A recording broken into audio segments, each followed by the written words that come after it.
pumped that you're here. I like doing this. This is by far the best job I ever had. And I had other good ones. I worked at Jimmy John's for a long time.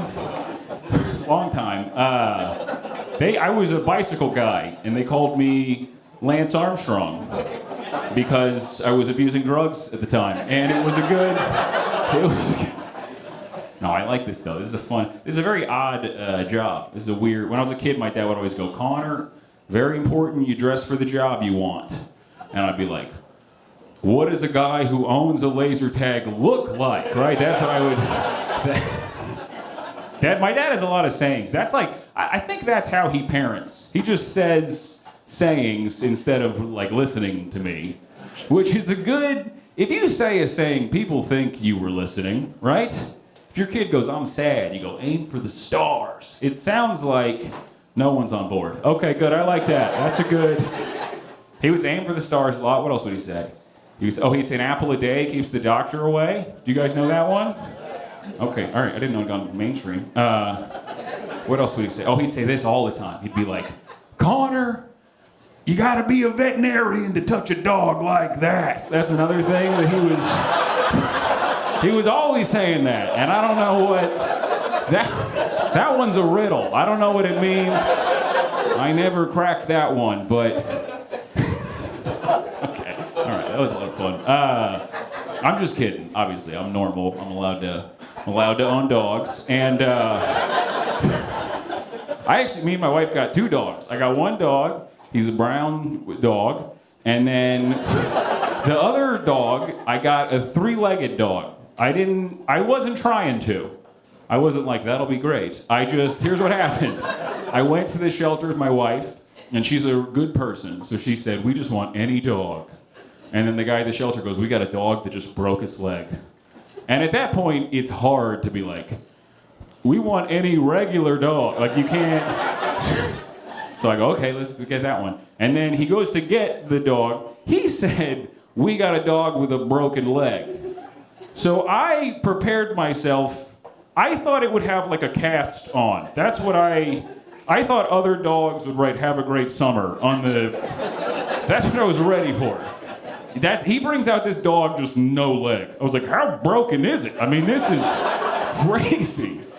And then they don't like go like still want it. They just give you the dog, and I'm like, okay, here we go. And then we're leaving. We're checking out. I don't know what to call it. We're taking the dog, and as we leave, he said $30, and this was the shelter. So I was like, is that her name? And then he goes, no, it's not. You gotta give me $30. That's what he said. And I love this dog. It's fine. I don't mind. I would have paid for the dog, but I didn't like that it was $30. That $30 is a shitty price. That if she had been like $100 or $200, I'd be like pretty good. But 30 feels like they were in the back, and a guy was like, what about $100? And then a different guy was like, are you even looking at the dog? Are you even... I mean, let's do $10 a leg. Let's try that. Let's see if we'll do that. That's a good... But yeah, I love her. She's a good, her name's Bean. Doesn't matter. She doesn't respond to anything. But that is her name in theory. It's fun having a 3-legged dog. People will talk to you about it. People will walk up to you. They'll be like, that must be hard. And I'm always like, we don't make her do shit. We're not like farm. You gotta pull the plow, Bean. We gotta. It is. People are nice though. That's a very good thing. People are like very kind about it. Nobody thinks you did it, which I appreciate. Nobody ever.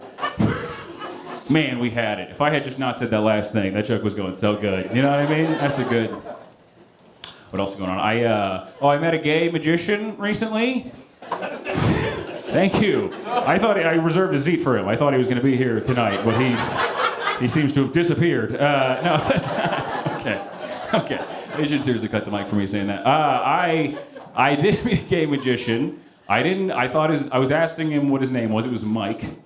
I was bummed out by it. I thought it was going to be like Siegfried and Boy or whatever. But I met gay magician Mike, and I didn't know what to say. So I said, how is it being a gay magician?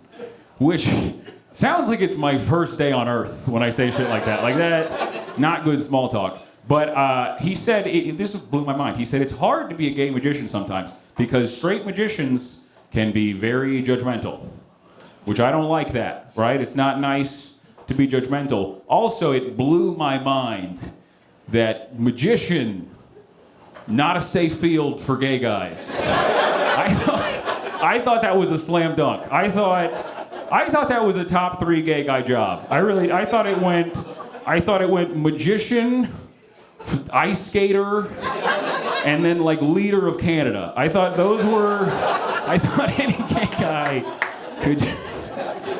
I also think, here's what I think. If you're a magician, even if you're not gay yourself, you gotta be an ally, right? Just because what you're doing is so close. Do you know what I mean? Because think about it. They're always they got a vest on, right? It's a little fruity. And then they're always cutting the lady in half and throwing the pussy half away. Like, ooh, you, whatever they Okay. What if that's what gay magicians say? Instead of abracadabra, they go, P.U. Okay, all right, that's good. I like that. I gotta find Mike. I got married this year, and it was, thank you, one guy, and I got married. I liked it. I'm gonna keep doing it, and it is. No, my wife's great. She's not from here. That is hard sometimes. My wife is from a whole different place. I grew up here. She's from the Middle East, Ruh-roh, which is, you know, it's fun. I can always do that. There's never a time people are like, no, the Middle East's doing good, but she's not. It's an evergreen joke. And then I grew up here. She's from a place called Baltimore, and it is. Okay, all right. I'm sorry I did that. No, I love her. She's awesome. She's the best. We live together. We're doing that too. It's living with a woman is insane. It's a whole different. Here's the problem. I'm pretty confident. I think she thought that she like really knew how gross dudes are when they're by themselves. Do you know what I mean? She used to say stuff. She'd be like, single men don't even have bed frames. And I'd be like, oh, isn't that the tip of the iceberg? Isn't that bed frame? I was cooking meat in my room. I don't know what to tell you. I was trying to explain it to her. I was trying to think of it. What's the example? When I was a guy with roommates in my 20s, one time the light in our bathroom went out and we didn't fix it. We all bought headlamps. I swear we were just in there just pissing till we heard water. And now